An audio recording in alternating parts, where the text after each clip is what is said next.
styles blasting on repeat, sharing secrets while painting our nails and recording silly TikTok videos, heads mashed together, smiles stretching our lips, the gleam and vigor of youth amid a bubble of love and trust that can only be found in the purest of friendships.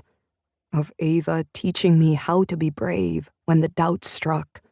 Of Ava choosing me from the group that clamored to be in her magic circle, showering me with long hugs and whispers against my ear in the dark. Of the familiar scent of rosemary and mint from her shampoo. Of the clasp of her tapered fingers and joyous laughter and dazzling beauty that always made my heart stutter in appreciation and fierce pride that she belonged to me. To us. Ava was ours. Until she wasn't. I read the words again, hearing her lilting voice in my ear as if she was whispering to me. And for the first time in 5 years, the foundation of the wall I'd shored up and carefully built shook. The crack let in just enough of the past to make me question the decision to run and cut Ava out of my life forever. A silly word, really.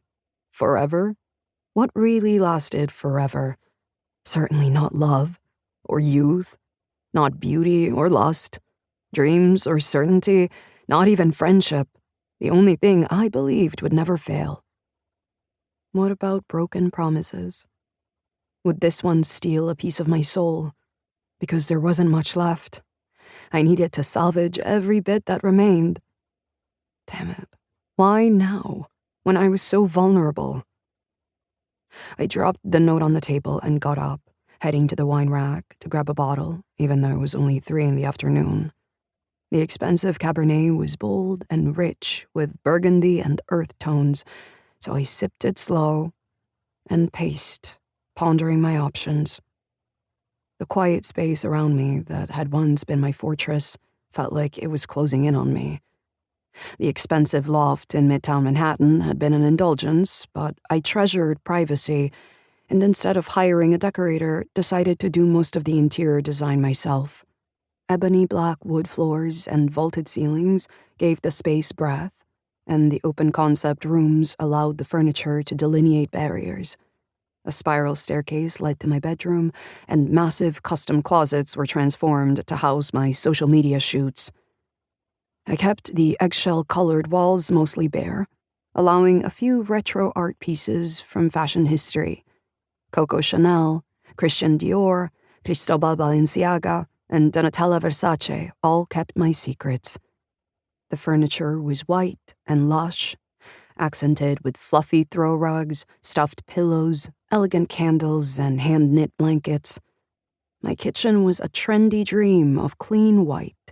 Cabinets, marbled granite, subway tile, and tiled floor in black and white invited cooking and lingering, one of my favorite activities since I'd become mostly a loner. It was a feminine retreat now. I'd made sure, after moving back to New York, that I'd wiped away any last vestige of the life I'd had before. I winced and took another sip. Ava had always had an incredible sense of timing, almost as if she sensed my weakening and decided to strike.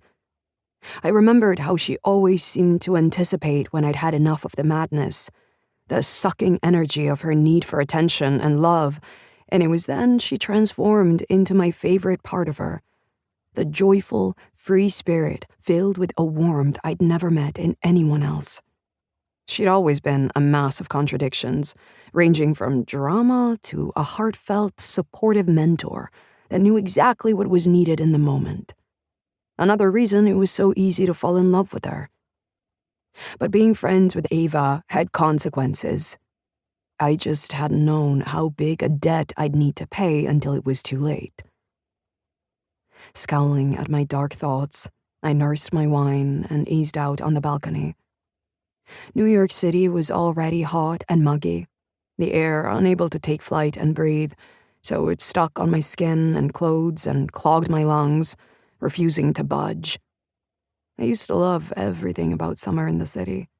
When everyone ran off to the Catskills or Hudson Valley, to beach trips and cool mountains, I'd hunker down and crawl deeper into the city I adored.